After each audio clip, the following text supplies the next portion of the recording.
24 மணி நேரமும் ஓய்வின்றி உழைக்கும் எங்களுக்கு ஓய்வெடுக்க ஒரு அறை இல்லை, அமர்ந்து சாப்பிட தனியாக ஒரு இடம் இல்லை, போதிய கழிவறை இல்லை.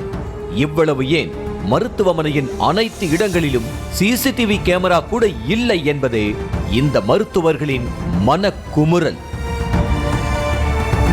கொல்கத்தாவில் பெண் மருத்துவர் பாலியல் வன்கொடுமை செய்யப்பட்டு கொல்லப்பட்டதை தொடர்ந்து அனைத்து மருத்துவ கல்லூரிகளிலும் பாதுகாப்பை பலப்படுத்த வேண்டும் என உத்தரவு பிறப்பிக்கப்பட்டுள்ளது. ஆனால் தினமும் 10,000க்கும் மேற்பட்டோர் வந்து செல்லும் கோவை அரசு மருத்துவக் கல்லூரி மருத்துவமனையில் எந்தவித அடிப்படை வசதிகளும் இல்லை என அங்கு பணிபுரியும் மருத்துவர்கள் மற்றும் பயிற்சி மருத்துவர்கள் புலம்பி உள்ளனர். கடந்த வாரம் முதுகலை பெண் மருத்துவர் ஒருவர் பணியை முடித்துவிட்டு மருத்துவமனையின் பார்க்கிங் பகுதிக்கு வந்து தனது ஸ்கூட்டியை எடுத்துள்ளார். அப்போது அங்கு நின்று கொண்டிருந்த வடமாநிலத்தைச் சேர்ந்த ஒருவர் தனது ஆடையை அவிழ்த்து அந்த பெண் மருத்துவரிடம் ஆபாசமாக நடந்து கொண்டார். இதையடுத்து அந்த பெண் மருத்துவர் கத்தி கூச்சலிட்டதும் செக்யூரிட்டிகள் ஓடி வந்துள்ளனர். ஆனால் அந்த வடமாநில நபர் தப்பி ஓடினார். இந்த சம்பவம் நடந்த சிறிது நேரத்தில் விபத்து ஒன்றில் லேசான காயமடைந்து கோவை மருத்துவமனைக்கு வந்த வடமாநில நபரை அந்த பெண் மருத்துவர் அடையாளம் காட்டியதன் பேரில் போலீசார் கைது செய்தனர்.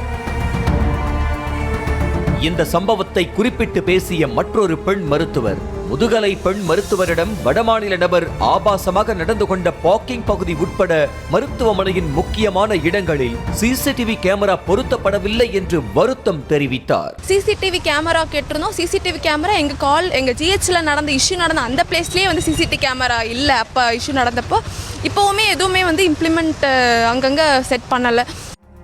4வது தளத்தில் ஒரே ஒரு ஓய்வறை மட்டுமே ஒதுக்கப்பட்டுள்ளது என்றும் வார்டிலிருந்து அந்த ஓய்வறைக்கு சென்று ஓய்வெடுப்பதற்கே ஒரு தனி ஓய்வெடுக்க வேண்டும் எனவும் கூறிய பயிற்சி பெண் மருத்துவர்கள், அசம்பாவிதம் ஏதேனும் நிகழ்ந்தால்தான் பாதுகாப்பு ஏற்பாடுகள் செய்யப்படுமா என கேள்வி எழுப்பினர். நாங்கள் வந்து ஒரு லாங் வே ட்ராவல் பண்ணி தான், ஒரு டார்க்கான பிளேஸ் ஃபுல்லாக ட்ராவல் பண்ணி தான் எங்கள் ஹாஸ்டலுக்கு போய் தான் ரெஸ்ட் எடுக்கிற மாதிரி இருக்கே தவிர அந்தந்த டிபார்ட்மெண்ட்ஸில் இல்லை. ரெஸ்ட் ரூம்ஸுமே கூட டோட்டல் ஜிஹெச்லேயே டாக்டர்ஸுக்கு வார்டு பேஷண்ட்டுக்கு வந்து ரெஸ்ட் ரூம்ஸ் இருக்குது. ஆனால் டாக்டர்ஸ் அங்கே ஒர்க் பண்ணுறாங்க 24/7, அவங்களுக்கு வந்து ரெஸ்ட் ரூம்ஸ் வந்து கிடையாது. மொத்தமாகவே டோட்டலாக இந்த ஜிஹெச்லேயே ஒரு 3 or 4 ரெஸ்ட் ரூம்ஸாக இருக்குது.